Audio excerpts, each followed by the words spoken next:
بولتی تو واقعی بہت اچھا ہے، اور میں نے تو یہ بھی سنا ہے کہ اس کے والد بھی کسی مذہبی جماعت سے منسلک ہے۔ ظاہر ہے پھر اثر تو ہوگا۔ رابعہ نے اس کی معلومات میں اضافہ کیا۔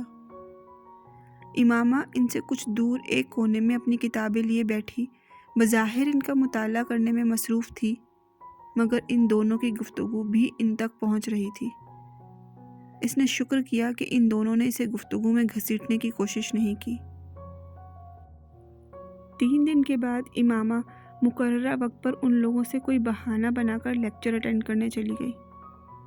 رابعہ، جویریہ اور زینب تینوں ہی اس لیکچر میں نہیں گئیں۔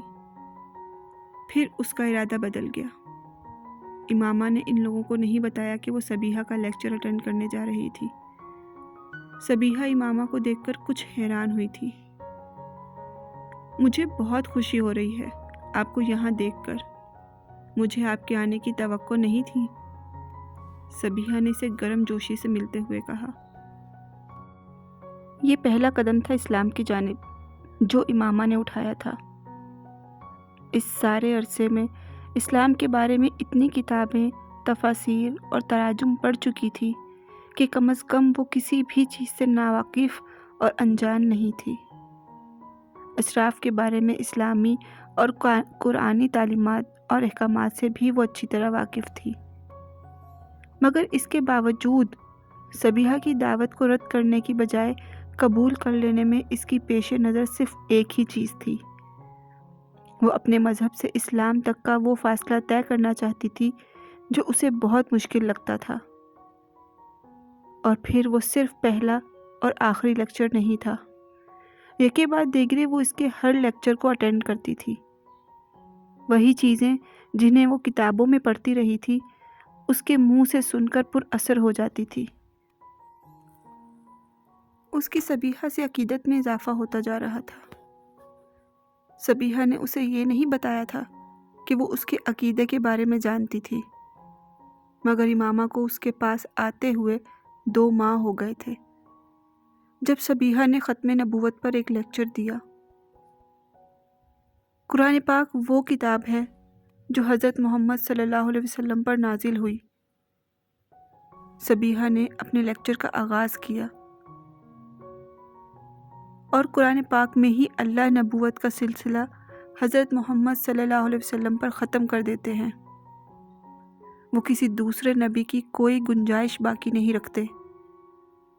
اگر کسی نبی یعنی حضرت عیسیٰ علیہ السلام کا دوبارہ نزول کا ذکر ہے تو وہ بھی ایک نئے نبی کی شکل میں نہیں، بلکہ ایک ایسے نبی کا دوبارہ نزول جن پر نبوت حضرت محمد صلی اللہ علیہ وسلم سے بہت پہلے نازل کر دی گئی تھی، اور جن کا دوبارہ نزول ان کی اپنی امت کے لیے نہیں بلکہ حضرت محمد صلی اللہ علیہ وسلم کی امت کے لیے ہی ہوگا، اور آخری نبی حضرت محمد صلی اللہ علیہ وسلم ہی رہیں گے۔ کسی بھی آنے والے دور میں یا کسی بھی گزر جانے والے دور میں یہ رتبہ اور فضیلت کسی اور کو نہیں دی گئی۔ کیا یہ ممکن ہے کہ اللہ ایک پیغمبر کو یہ رتبہ اور درجہ عطا کرتا اور پھر اسے اس سے چھین کر کسی دوسرے شخص کو دے دیتا؟ قرآن پاک میں اللہ تعالیٰ فرماتا ہے، بات میں اللہ سے بڑھ کر سچا کون ہے؟ تو کیا یہ ممکن ہے کہ وہ اپنی بات کو خود ہی رد کر دیتا؟ اور پھر اگر اللہ کی اس بات کی گواہی حضرت محمد صلی اللہ علیہ وسلم خود دیتے ہیں کہ ہاں وہ اللہ کے آخری رسول ہیں اور ان کے بعد دوبارہ کوئی نبی نہیں آئے گا، تو پھر کیا ہمارے لیے کسی بھی طور پر یہ جائز اور مناسب ہے کہ ہم کسی دوسرے شخص کی نبوت کے دعوے پر غور تک کریں؟ انسان اللہ کی مخلوقات میں سے وہ واحد مخلوق ہے جسے عقل جیسی نعمت سے نوازا گیا، اور یہ ایسی مخلوق ہے جو اسی عقل کو استعمال کر کے سوچنے پر آئے تو خود اللہ کے وجود کے لیے ثبوت کی تلاش شروع کر دیتی ہے، پھر اس سلسلے کو یہیں پر محدود نہیں رکھتی بلکہ اسے پیغمبروں کی ذات تک دراز کر دیتی ہے، پہلے سے موجود پیغمبروں کی نبوت کے بارے میں سوال کرتی ہے، پھر انہیں پیغمبر مان لیتی ہے اور اس کے بعد قرآن کے واضح احکامات کے باوجود زمین پر مزید پیغمبروں کی تلاش شروع کر دیتی ہے، اور اس تلاش میں وہ یہ بات فراموش کر دیتی ہے کہ نبی بنتا نہیں، بنایا جاتا تھا، اسے معبوس کیا جاتا تھا، اور ہم انسانی ایولیوشن کی ان آخری دہائیوں پر کھڑے ہیں جہاں مزید نبیوں کی آمد کا سلسلہ اس لیے ختم کر دیا گیا کیونکہ انسان کے لیے ایک دین اور ایک نبی کا انتخاب کر لیا گیا۔ اب کسی نئے عقیدے کی ضرورت نہیں، بلکہ صرف تقلید کی ہے، صرف تقلید یعنی پریکٹس اس ایک آخری اور مکمل دین کی جسے پیغمبر اسلام حضرت محمد صلی اللہ علیہ وسلم پر ختم کر دیا گیا۔ اب وہ ہر شخص خسارے میں رہے گا جو دین کی رسی کو مضبوطی سے تھامنے کی بجائے تفرقے کی راہ اختیار کرے گا۔ اگر ہماری اعلیٰ تعلیم اور ہمارا شعور ہمیں دین کے بارے میں صحیح اور غلط کی تمیز تک نہیں دے سکتے تو پھر ہم میں اور اس جانور میں کوئی فرق نہیں ہوتا جو سبز تازہ گھاس کے ایک گھٹے کے پیچھے کہیں بھی جا سکتا ہے، اس بات کی پرواہ کیے بغیر کہ اس کا ریوڑ کہاں ہے۔ 40 منٹ کے اس لیکچر میں سبیحہ نے کسی اور غلط عقیدے یا فرقے کا ذکر بھی نہیں کیا تھا۔ اس نے جو کچھ کہا تھا بالواسطہ کہا تھا، صرف ایک چیز بلا واسطہ کہی تھی، اور وہ حضرت محمد صلی اللہ علیہ وسلم کی ختم نبوت کا اقرار تھا۔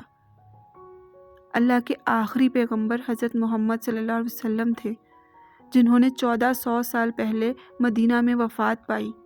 1400 سال پہلے مسلمان ایک امت کے طور پر اسی ایک شخص کے سائے میں کھڑے ہیں۔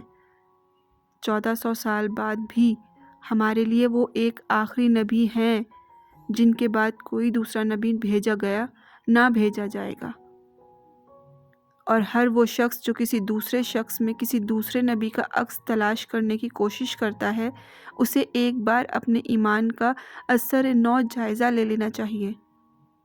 شاید یہ کوشش اسے اس عذاب سے بچا دے جس میں وہ اپنے آپ کو مبتلا کرنے کی کوشش کر رہا ہے۔ امامہ ہر لیکچر کے بعد سبیحہ سے مل کر جایا کرتی تھی۔ اس لیکچر کے بعد وہ سبیحہ سے نہیں ملی۔ ایک لمحہ بعد وہاں رکے بغیر وہ وہاں سے چلی آئی۔ عجیب سے ذہنی انتشار میں مبتلا ہو کر وہ کالج سے باہر نکل کر پیدل چلتی رہی۔ کتنی دیر فٹ پاتھ پر چلتی رہی اور اس نے کتنی سڑکیں عبور کی اسے اندازہ نہیں ہوا۔ کسی معمول کی طرح چلتے ہوئے وہ فٹ پاتھ سے نیچے نہر کے کنارے بنی ہوئی ایک بینچ پر جا کر بیٹھ گئی۔ سورج غروب ہونے والا تھا اور اوپر سڑک پر گاڑیوں کے شور میں اضافہ ہو گیا تھا۔